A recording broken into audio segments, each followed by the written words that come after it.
Hi, this is Ruth Schmuff from Bedecked and Bedazzled. On this channel, I will show you tips and techniques to make your stitching more creative and fun.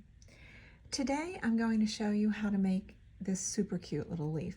It's a little different, might be a little bit fussy, but it gives you a lot of lift off the canvas. You can see how high it sits above the background. So there are definitely times when we're going to want that. So we're going to begin. Just because these leaves are painted in two different colors, I have two different strands of impressions anchored to my canvas with little L securing stitches. I have a darker green and a lighter green. We're going to park the lighter green out of the way, and we're going to start with the darker green at the tip of the leaf.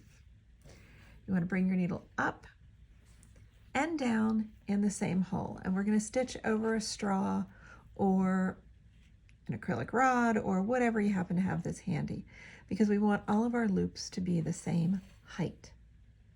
The important thing is your first stitch does have to go up and down in the same hole. From that point on, we're going to use as many of the holes on the outer edge of either side of the leaf as we want, and we are just going to stitch over our form. So like I said, it can be a straw, it can be a coffee stirrer for a small leaf, it can be, this happens to be an acrylic rod for beading, it can be a laying tool, as long as the laying tool is thick enough. You don't want to go too small.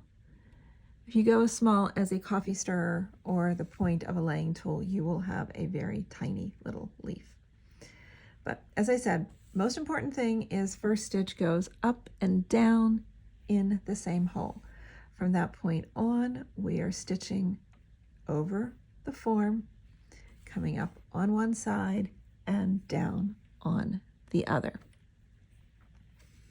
You can do this with a pliable thread. It will look glorious, but you are going to have to futz with all of your stitches to make sure that they lay smoothly on top of your form. And then further, when we do the second step, they still need to lay smooth. So I think it's a little bit easier to get the hang of this when you're using a thread that does not have to be plied. So we're going to keep going with the main color, the darker green in this case, until we get to the area where we see the light green paint start to show. At that point, we're just going to park this needle off to the side,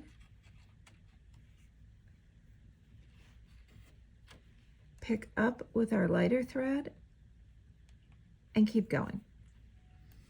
You don't want to go all the way to the end, because at the end of the leaf, our threads are going to bend and cover the remainder of the painted canvas. So just kind of go most of the way to the end, leaving out maybe the last 2 or 3 stitches that you think you should do.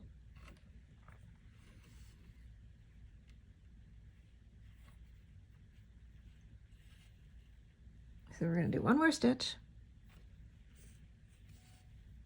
Okay, now our pretty little rod is covered, and we're going to slide the rod out. Now we have something that looks akin to a hot mess. Bring your needle up at the back point of the leaf, thread through the tube,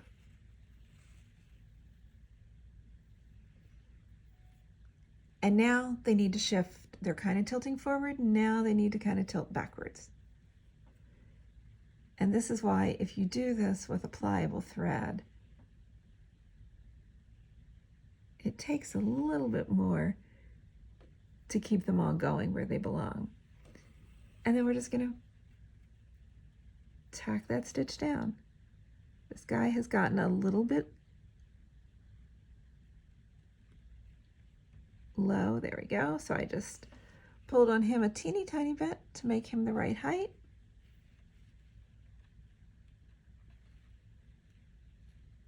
Make sure everything stays center. And pull flat. You can pull them as flat as you want. You can let them sit up a little bit higher. But I think it's another really good option for a leaf that gives you texture.